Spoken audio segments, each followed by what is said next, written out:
Bismillah, alhamdulillah, wassalatu wassalamu ala rasulillah wa ala alihi wa sahbihi wa ala ma ba'd. Alhamdulillah, pada kesempatan malam ini kembali kita sama-sama hadir dan melanjutkan kegiatan kita, kegiatan belajar kita. Dan pada kesempatan kali ini, insya Allah kita akan melanjutkan bahasan dari kitab Kaifa Amalahum Sallallahu Alaihi Wasallam. Ini kalau diterjemahkan seni interaksi Rasul Sallallahu Alaihi Wasallam. Karena ini sempat terputus dalam rentang waktu yang lumayan agak panjang, yaitu sebelum Ramadan, maka malam ini kita ingin mereview materi-materi atau bahan-bahan yang sudah pernah kita pelajari sebelumnya, sehingga nanti kita akan sampaikannya tentu secara singkat. Nah, sebelum masuk ke subbahasannya, kita sampaikan dulu bahwa buku yang kita kaji ini yaitu buku karya Syekh Muhammad Shaleh Al-Munajjid yang berjudul Kaifa Amalahum Sallallahu Alaihi Wasallam. Dan alhamdulillah pada pertemuan malam ini kita sudah sampai pada pertemuan yang saya nggak tahu yang keberapa, tapi halamannya sudah, kalau di buku sudah lebih dari 500 halaman. Jadi ini tentu patut kita syukuri, mudah-mudahan kita bisa istiqomah untuk meneruskan sampai sampai selesai ya. Nah, pada pembahasan atau pada kesempatan kali ini, insya Allah kita akan masuk ke bahasan berkaitan dengan interaksi Nabi Shallallahu Alaihi Wasallam dengan mustaftin. Ta'amulun Nabi Shallallahu Alaihi Wasallam ma'al mustaftin. Interaksi Nabi Shallallahu Alaihi Wasallam dengan orang-orang yang minta fatwa, yang bertanya, yang konsultasi. Nah, dalam mukaddimahnya ini tentu berhubungan dengan fatwa, istifta, fatwa itu akar katanya sama. Dan ini adalah salah satu cara untuk menjaga agama ini. Dan sekaligus juga menjaga tuntunan Allah Subhanahu wa Ta'ala. Kemudian, orang yang berada pada posisi ini betul-betul sangat krusial, karena nanti dia bisa mengatasnamakan Allah Subhanahu wa Ta'ala dengan mengatakan ini halal, ini haram, ini boleh, ini tidak boleh. Hanya kita dapati para ulama berhati-hati dalam bab ini. Kemudian bagi orang yang mendapatkan amanah seperti ini, maka harus mempersiapkan diri, menyiapkan bekal untuk berada pada posisi seperti ini. Dan orang yang pertama kali menjalankan peran sebagai mufti adalah Rasulullah Shallallahu Alaihi Wasallam. Maka bagi kita yang belajar agama ini dan bagi penuntut ilmu, kita perlu belajar bagaimana tuntunan Nabi Shallallahu Alaihi Wasallam berinteraksi dengan penanya atau berinteraksi dengan mustafti, orang yang minta fatwa, supaya punya panduan bagaimana berinteraksi dengan mereka. Nah, kita dapati banyak sekali peristiwa yang Nabi Muhammad Shallallahu Alaihi Wasallam dimintai fatwa tentang berbagai hal dalam berbagai persoalan. Dalam Al-Quran kita bisa lihat ada berbagai macam contoh pertanyaan sahabat dan permintaan fatwa mereka. Yas'alunaka madza yunfiqun. Ini surat Al-Baqarah 215. Lalu ini artinya mereka bertanya tentang apa yang mereka nafkahkan. Yas'alunaka 'anil syahril haram. Mereka bertanya tentang bulan-bulan haram. Ini surat Al-Baqarah 217. Yas'alunaka 'anil khamri wal maisir. Mereka bertanya kepadamu tentang khamr yang memabukkan dan judi. Ini surat Al-Baqarah 219. Wa yas'alunaka 'anil yatama. Ini di satu ayat berikutnya, surat Al-Baqarah 220. Mereka bertanya kepadamu tentang anak yatim. Kemudian di dua ayat berikutnya, di surat Al-Baqarah 222, wa yas'alunaka 'anil mahid. Mereka bertanya kepadamu tentang orang yang atau wanita yang mengalami datang bulan atau haid. Kemudian wa yastaftunaka fin nisa. Mereka bertanya kepadamu tentang wanita, nisa. Surat Al-Baqarah ayat 120, surat An-Nisa ayat 127. Kemudian di surat An-Nisa ayat 176, wa yastaftunaka qulillahu yuftikum fil kalalah. Ini bertanya tentang al-kalalah. Kalau di surat Al-Anfal tentang anfal, tentang harta rampasan. Yas'alunaka 'anil anfal. Ini surat Al-Anfal ayat 1. Kalau di surat Al-Kahfi 83, yas'alunaka 'anil qarnain. Mereka bertanya kepadamu tentang Dzulqarnain. Di surat Al-A'raf ayat 187, yas'alunaka 'anis sa'ah. Mereka bertanya kepadamu tentang kiamat. Ini contoh bentuk-bentuk pertanyaan. Tentu ini tidak menggambarkan seluruhnya, tapi di contoh ini penting bagi kita untuk bisa kita pahami. Dan kalau ingin mendalami tentu dengan membaca sababun nuzul, kemudian pada buku-buku tafsir bisa dijelaskan tentang ayat-ayat ini. Nah, lalu bagaimana interaksi Nabi Shallallahu Alaihi Wasallam dengan orang yang bertanya? Ini yang dijelaskan dengan yang diberi warna hijau. Ini karena sudah pernah dibahas, jadi kita tidak bacakan satu persatu detail-detailnya. Tapi kita sampaikan di sini bahwa Nabi Shallallahu Alaihi Wasallam memperhatikan kondisi penanya. Maka beliau berfatwa kepada setiap penanya dengan yang sesuai kondisinya. Yang sesuai dengan kondisinya. Misalnya ditanya tentang amal apa yang paling utama, kadang beliau menjawab sholat tepat waktu. Kemudian apa? Birrul walidain. Kemudian apa? Jihad fisabilillah. Tapi di kesempatan yang lain ditanya, amal apa yang paling utama? Iman kepada Allah dan Rasulnya. Kemudian apa? Jihad fisabilillah. Kemudian apa? Haji mabrur. Dalam hadis Abu Umamah ditanya lagi tentang amal apa yang paling utama? Jawabannya puasa. Kemudian ditanya, ketika Nabi SAW ditanya tentang amal apa yang dicintai oleh Allah SWT, paling dicintai oleh Allah, adwa muhu wa inqallah, yang rutin meskipun cuma sedikit. Nah, pada kesempatan yang lain ketika beliau ditanya tentang Islam apa yang paling utama, beliau menjawab man salimal muslimuna min lisani wa yadihi. Orang yang bisa kaum muslimin yang lain merasa aman dari lisan dan tangannya. Jadi tidak terganggu dengan kehadiran orang tersebut. Lalu Islam yang paling baik apa? Memberi makan, mengucapkan salam kepada orang yang Anda kenal maupun yang tidak Anda kenal. Nah, ini jawaban yang berbeda-beda ketika ditanya tentang amalan yang paling utama. Dan ini karena terkait dengan perbedaan penanya.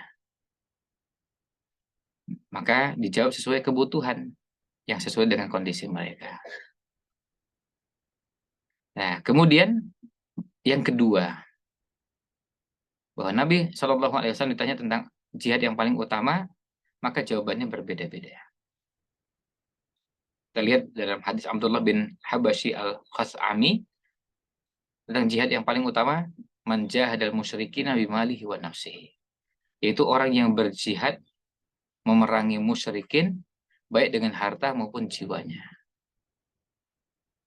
Nah, dalam hadis Aisyah ketika bertanya kepada Rasul sallallahu alaihi wasallam, apakah kami juga berjihad? Beliau bertanya tentang bahwa jihad itu amal yang paling utama. Terus dijawab oleh Nabi SAW, tidak. Jihad untuk kalian itu adalah haji mabrur. Dalam riwayat yang lain, yang kalian kerjakan adalah haji dan umroh. Ini adalah jihad yang tidak ada pertempuran di dalamnya. Nah, tapi di kesempatan yang lain, ditanya tentang ayul jihad di afdol, jihad yang paling utama, dijawab dengan kalimatu haqqin inda sultanin jair. Kalimat atau kata yang hak yang disampaikan di hadapan penguasa yang zalim. Ini jihad yang paling utama. Kemudian beliau ditanya tentang amal yang memasukkan seseorang ke surga, maka jawabannya juga berbeda-beda. Ketika dalam hadis Abu Ayyub, ada orang bertanya tentang amal yang memasukkan orang ke surga, lalu dijawab dengan beribadah kepada Allah dan tidak menyekutukannya, mendirikan sholat, menunaikan zakat, menyambung silaturahim. Dalam hadis Mu'adz bin Jabal, ketika ditanya tentang amal yang memasukkan orang ke surga, menjauhkan dari neraka, Nabi SAW menjawab dengan mengomentari dulu, engkau atau Anda telah bertanya dengan pertanyaan yang sangat besar. Dan ini adalah sesuatu yang mudah bagi orang yang Allah mudahkan. Apa itu? Beribadah kepada Allah dan tidak menyekutukannya, menegakkan sholat, menunaikan zakat, berpuasa Ramadan, dan haji ke Baitullah. Sedikit berbeda dengan yang di atas. Kemudian, maukah aku tunjukkan kepada kalian pintu-pintu kebaikan? Disampaikan bahwa itu puasa adalah sebagai tameng, sedekah. Nah, ini beberapa amal yang disebutkan tentang amal yang paling utama berbeda dengan yang disebutkan sebelumnya. Jadi puasa itu juga bagian dari amal yang memasukkan orang ke surga. Nah, kemudian Nabi eh, Shallallahu Alaihi Wasallam menjelaskan tentang tiang agama Islam, puncak agama Islam. Kemudian beliau menjelaskan tentang eh,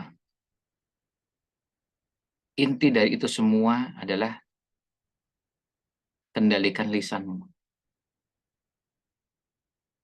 Nah, ini contoh ketika menjelaskan tentang amal yang paling utama. Di kesempatan yang lain, beliau menjawabnya iman kepada Allah, jihad fisabilillah.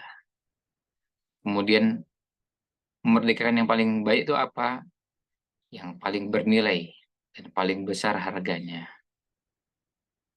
Kalau belum bisa, maka membantu orang yang berbuat sesuatu atau nah, ketika menjelaskan itu berbeda dengan sebelumnya, ini lagi-lagi menunjukkan bahwa Nabi sama-sama memberikan jawaban dengan jawaban yang beragam. Kadang amal yang baik yang bisa mengantarkan orang ke surga itu, ya Anda menahan diri dari tidak berbuat kejahatan kepada orang lain. Di kesempatan yang lain, beliau sebutkan dengan tibul kalam, tutur kata yang baik, badlus salam, menyebarkan salam atau menyampaikan salam, wa it'amut ta'am, dan memberi makan.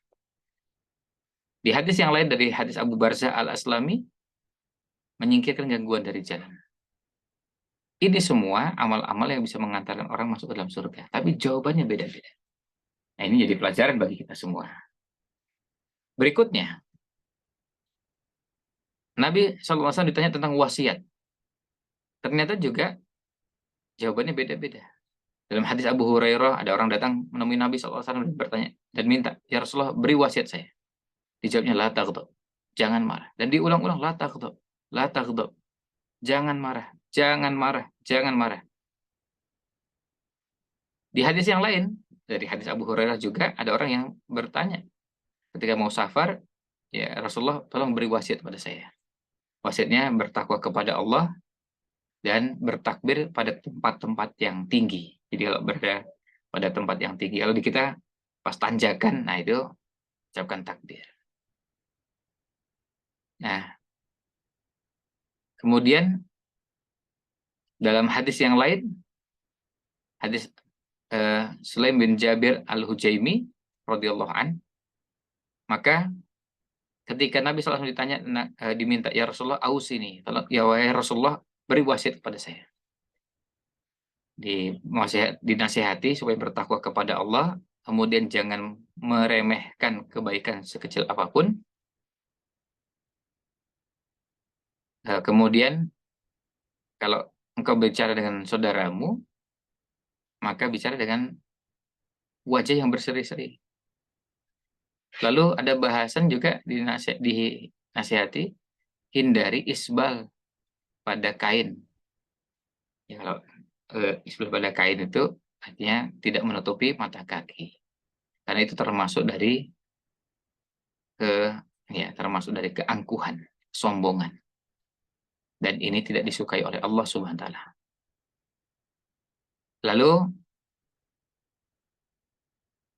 pada poin berikutnya,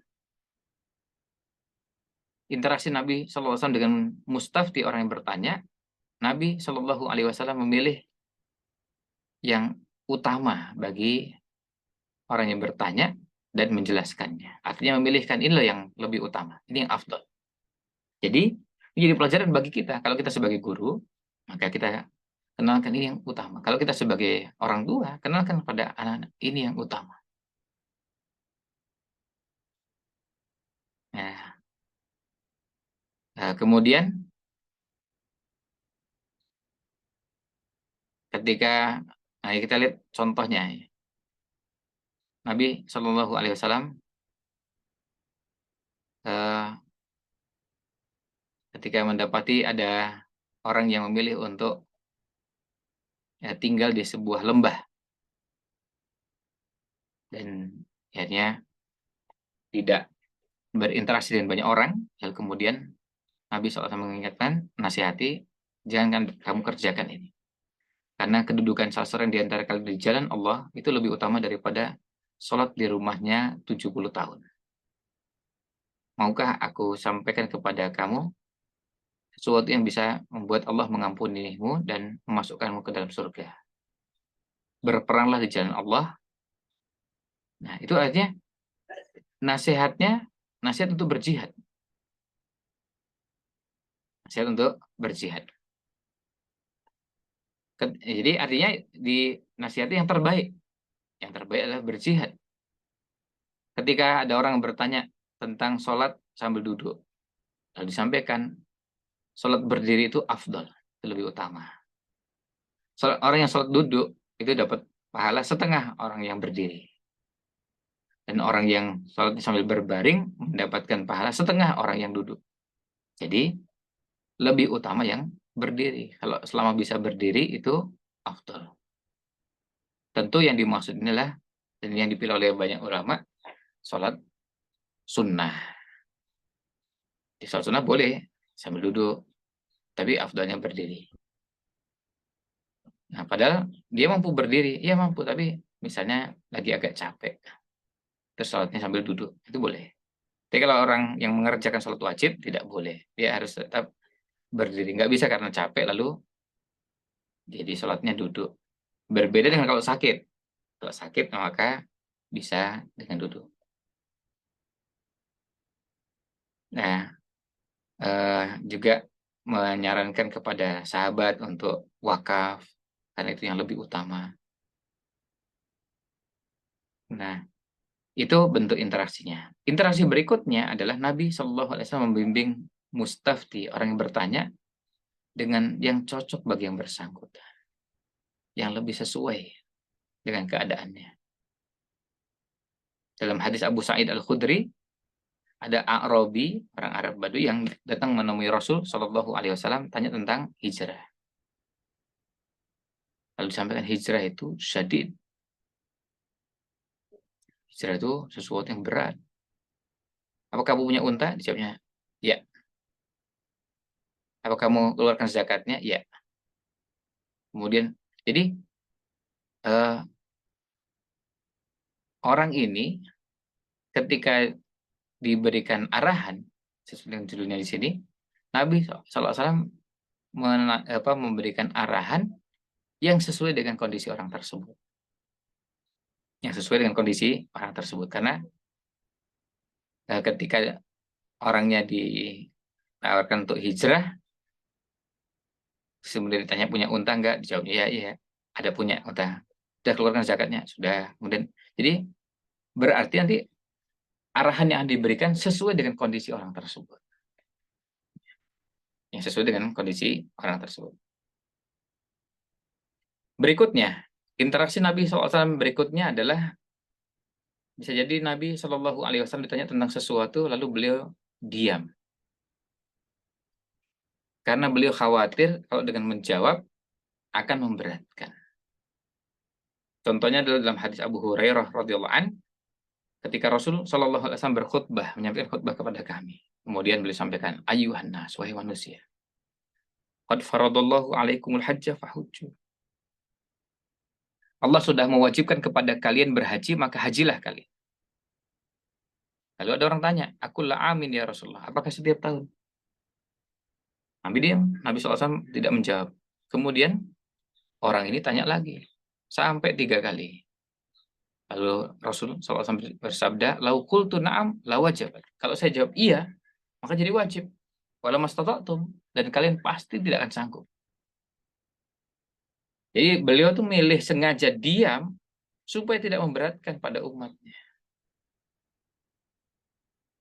Bayangkan kalau haji tiap tahun pasti berat, itu sudah pasti. Ya jangankan di zaman sekarang, kemudian antrinya panjang, kemudian kapasitas tempatnya, baik itu di Arafahnya, Mina, Musdalifah yang terbatas kapasitasnya, tapi juga berkaitan dengan kemampuan. Kalaupun orang kaya dan sangat kaya bisa berangkat haji setiap tahun. Ini memberatkan kalau seandainya harus setiap tahun. Ini orang yang sangat kaya. Berat kalau harus setiap tahun. Apalagi yang kemampuannya tidak terlalu kaya. Artinya punya kekayaan tapi bukan orang yang sangat kaya. Makanya akan memberatkan. Nah, interaksi berikutnya. Nabi Shallallahu Alaihi Wasallam menjawab dengan jawaban orang yang bijak. Jika dalam pertanyaan tersebut tidak ada faidah, tidak ada manfaatnya. Atau orang istilah sekarang anfaidah. Ya, tidak bermanfaat, tidak berfaedah.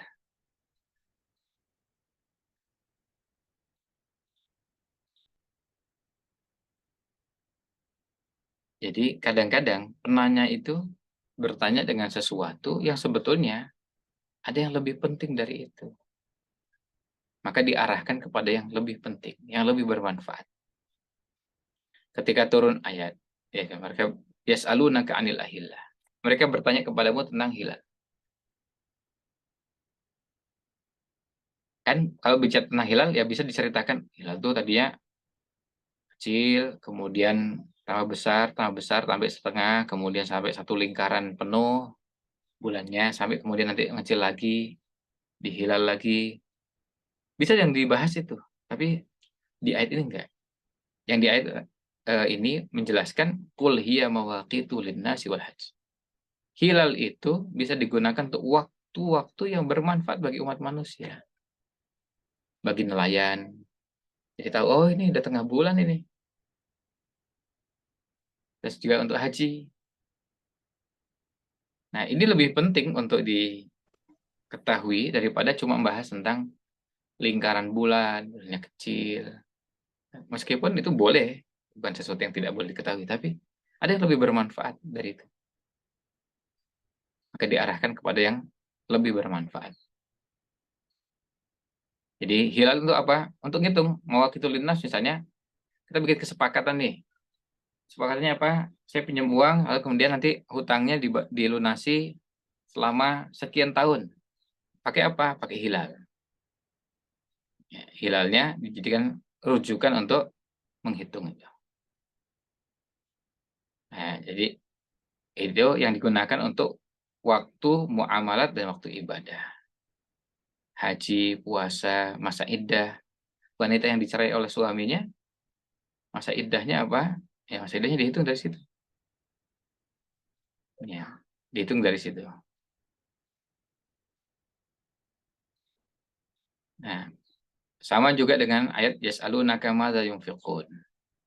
Kan dijawab qul ma anfaqtum min khairin falil walidaini wal aqrabin. Jadi tentang apa yang mereka nafkahkan. Lalu kemudian diarahkan pada yang penting adalah nafkah itu diberikan kepada kedua orang tua, pada kerabat, pada ini lebih penting untuk diketahui. Maka diarahkan ke situ. Yang lebih penting. Yang dinamakan al-aham. Yang aham itu yang lebih penting. Nah, ketika Anas bin Malik meriwayatkan ada orang yang bertanya dari Ahlul Badiyah, orang Arab Badui, bertanya tentang mata sa'ah qa'imat. Ya Rasulullah, kapan kiamat akan terjadi?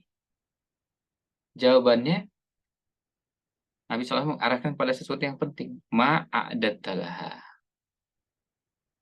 Ya, ma'adatta laha. Jadi apa yang kamu siapkan? Kalau saya sampaikan kiamatnya tahun depan, kiamatnya 5 bulan lagi, kiamatnya sebulan lagi, atau seminggu lagi, yang paling penting apa yang sudah kamu siapkan. Nah itu lebih penting daripada cara tentang kiamat kapan, ini dan itu. Ya, yang paling penting adalah persiapannya. Mau kiamat besok, mau kiamat minggu depan, kiamat tahun depan, yang penting adalah persiapan untuk menghadapi kondisi tersebut, menghadapi kiamat. Nah itu sementara beberapa yang bisa kita sampaikan pada kesempatan malam ini dari beberapa materi yang sudah pernah kita bahas sebelumnya. Demikian ulasan yang bisa kami sampaikan. Mudah-mudahan ada manfaatnya. Wallahu a'lam. Sallallahu alaihi wasallam ala Nabi Muhammad wa ala alihi wa sahbihi ajma'in.